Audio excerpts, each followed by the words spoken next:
강하다라고 하면 보통 뭐가 떠오르세요? 힘, 통제, 완벽함 이런 것들이겠죠? 그런데요, 오늘 우리가 살펴볼 내용은 그런 생각들을 완전히 뒤집어 버릴지도 모릅니다. 상처받고 약해진 것들 안에서 발견되는 아주 특별한 종류의 힘에 대한 이야기거든요. 마태복음에 나오는 한 구절에 숨겨진 이 역설적인 강함의 비밀, 과연 뭘까요? 자, 지금부터 함께 파헤쳐 보시죠. 네, 바로 이 구절입니다. 오늘 우리가 나눌 이야기의 정말 핵심, 그 자체라고 할 수 있죠. 한번 보세요. 우리가 흔히 힘하면 생각나는 다툼이나 외침 같은 건 전혀 없어요. 오히려 침묵과 온유함이 느껴지죠. 그리고 이 힘의 진짜 본질은 바로 상한 갈대와 꺼져가는 심지를 어떻게 대하는가, 바로 그 방식에서 드러납니다.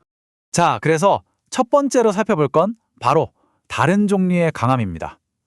세상이 말하는 성공의 법칙하고 예수님의 방식이 얼마나 어떻게 정면으로 부딪히는지 한번 들여다볼게요.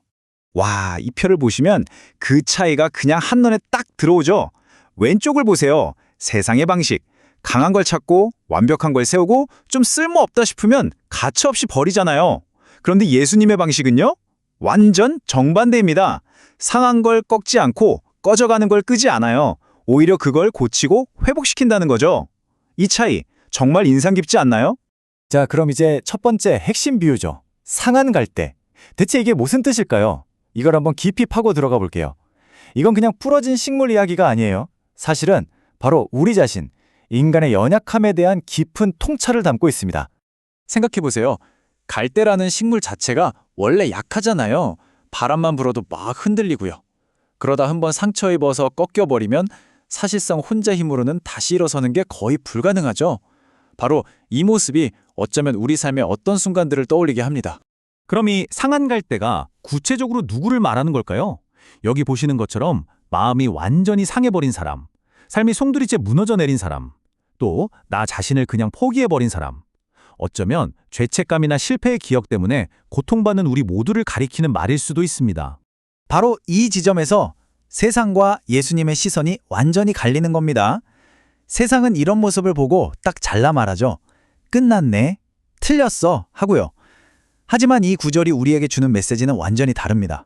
아니, 아직 안 끝났어 라고 말하는 거죠. 이 짧은 한마디가 사실은 모든 것을 바꾸는 엄청난 희망의 선언인 셈입니다. 자, 이제 두 번째 상징으로 넘어가 볼까요? 바로 꺼져가는 심지입니다. 이건 뭘까요? 이건 희미해져가는 믿음 또는 에너지가 완전히 다 타버린 우리 요즘 말로 번아웃 상태를 상징한다고 볼 수 있어요. 촛불이 거의 다 타들어갈 때 생각해보세요. 밝은 빛은 온데간데 없고 그을음이랑 연기만 막 피어오르잖아요. 제 역할을 전혀 못하는 거죠. 그럼 보통 어떻게 하죠? 당연히 그냥 버리고 새 걸로 바꾸겠죠. 그게 합리적이니까요. 하지만 여기서 또 한 번의 반전이 나옵니다. 예수님은 그 연기만 나는 심지를 휙 꺼버리지 않으신다는 거예요. 오히려 그 조그맣고 희미한 불씨를 정말 소중하게 다루고 그걸 다시 키워서 활활 타오르는 불꽃으로 되살려내신다는 겁니다. 버리는 게 아니라 회복시키는 거죠. 자, 그런데 이 상한 갈대와 꺼져가는 심지라는 두 비유는요, 기독교 절기인 사순절의 의미와도 아주 깊이 연결되어 있습니다. 보통 사순절하면 뭔가 막 견뎌내고 강해져야 한다고 생각하기 쉬운데 진짜 목적은 오히려 그 반대, 관점을 완전히 바꾸는 데 있습니다. 흔히들 사순절을 내 의지가, 내 신앙이 얼마나 강한지 한번 증명해보는 시간처럼 생각하는 경향이 있어요. 하지만 오늘 우리가 보는 이 관점은 완전히 다른 얘기를 합니다. 사순절은 내가 이만큼 강하다를 보여주는 시간이 아니라 내가 정말 이렇게 연약한 존재구나를 솔직하게 마주하고 깨닫는 시간이라는 거죠. 그래서 이쯤에서 우리 스스로에게 한번 질문을 던져볼 필요가 있어요. 여러분, 지금 마음이 많이 상해 있나요? 내 삶이 뿌리째 흔들리는 것 같으세요? 믿음의 불꽃이 점점 꺼져가는 것처럼 느껴지나요? 바로 이겁니다. 이게 핵심이에요. 우리가 바로 그 연약함 속에 있을 때, 그걸 인정하고 마주할 때, 바로 그 자리에서야말로 우리를 외면하지 않으시는 예수님의 마음을 진짜로 볼 수 있다는 거죠. 나를 꺾거나 꺼버리지 않는 그 다른 종류의 강함을 비로소 체험하게 되는 겁니다. 자, 이제 결론으로 가보겠습니다. 이 모든 걸 가능하게 하는 힘의 근원은 뭘까요? 그건 바로 고치고 회복시키는 사랑입니다. 이건 그냥 아이고 안 됐다 하는 동정심이 아니에요. 십자가를 통해서 보여준 아주 적극적이고 능동적인 긍휼이죠. 이 문장이 모든 걸 요약해주는 것 같아요.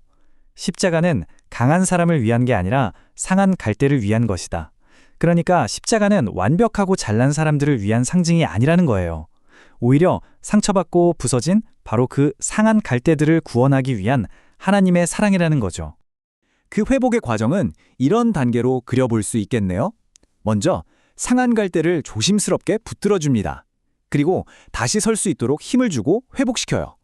또 꺼져가는 심지에는 아주 조심스럽게 숨을 불어넣어서 마침내 다시 환하게 빛을 내게 만드는 거죠. 여기서 정말 중요한 건요, 이게 그냥 옛날 이야기가 아니라는 겁니다. 이 온유하면서도 강한 힘은요, 바로 오늘, 지금 이 순간에도 여전히 일하고 있다는 사실이에요. 꺾지 않으시고 끄지 않으시는 바로 그 방식으로요. 그래서 오늘 이 이야기를 마무리하면서 여러분께 이런 희망의 메시지를 전하고 싶습니다. 오늘 여러분의 삶에서 그 믿음의 불꽃을 다시 피워낼 은혜를 발견하시기를 바랍니다. 상처받고 지친 모습 그대로 괜찮습니다. 바로 그 연약함의 자리에서 당신을 꺾지도 끄지도 않는 그 놀라운 사랑이 시작되니까요. 이것이야말로 세상은 이해할 수 없는 가장 온유하고도 가장 강력한 힘입니다.